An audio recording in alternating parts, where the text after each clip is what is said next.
Catus Maximus here. So I've had this old jar opener for a long time. This is I'm not sure who made it, but a classic made in USA one. It's one of the easiest to use, best, and most effective jar openers, and I was noticing that they copied it. This one's super simple because you kind of just get it up close.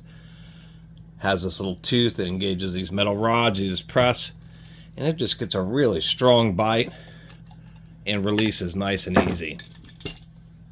There are variations of that style. This is an American-made Gilhooly out of Greenwich, Connecticut. The problem with this one I found is it's just a little bit more flimsy because it's using stamped sheet metal rather than actual steel rods, and it does make a difference. And sometimes it'll get jammed and you can't release it from the lid. I think I was going through, I don't know, World Market and saw that they had copied.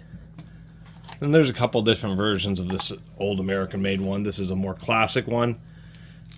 It's just getting a little grungy from being put through the dishwasher, or you don't really need to dishwash a jar opener. If you use it often for bottles, then can get some spray on it. Works great for twist-off bottles and just has a huge range. I mean, this will open up just about any jar. And people know things like canning jars and stuff can, actually just a variety of jars can get real stuck. But notice that they copied it and they just call it a multifunction bottle opener. They have like absolutely microscopic print bottle opener, 117 grams, easy to use, you know. And it was like $5 or something like that. Figure out how to open this packaging here. So I've been kind of wanting to, or once I saw it, I thought, well, it's a nice way to upgrade. They do talk about this being high quality stainless steel, so I wonder if this one actually has stainless steel rivets.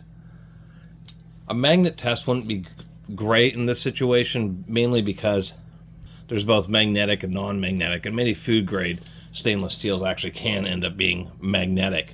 This,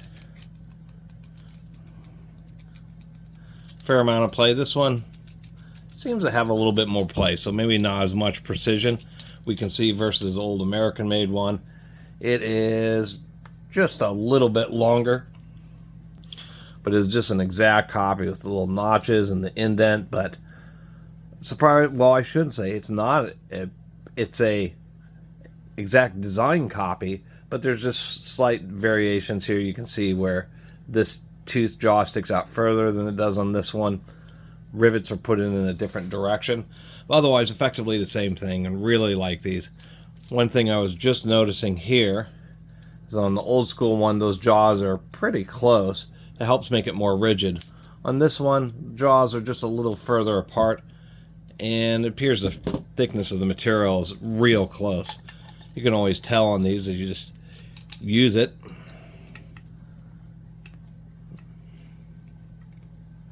Yeah, this does flex a bit more.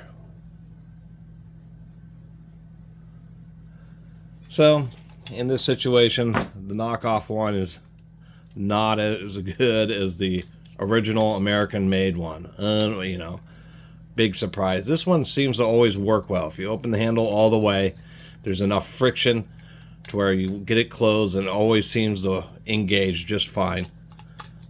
This one's a little bit funky, where if I just close it up, that sometimes this tooth, now it wants to engage, but sometimes it just doesn't seem to want to work quite as consistently, like this time. Like, super annoying. It's because there's just not any tension. This, I guess I could squeeze this part of the handle together, because the deal is that this pawl needs to have just a little bit of friction so that when you pull the handle open, it straightens it out, but then it doesn't want to flop around. And that's that one simple difference is what makes this one work so much better. The jaws being closer to the body means a little bit less flex. This one may have more reach, but there is a bit of flex going on the end of it. So there you have it. Just wanted to make a little video about something like this because it's such an oddball, you know, 1960s, 1970s jar opening tool that I was surprised to see that it had been copied, and I'm unsurprised that it's not as good as the original. Imagine that. Anyway, thanks for watching.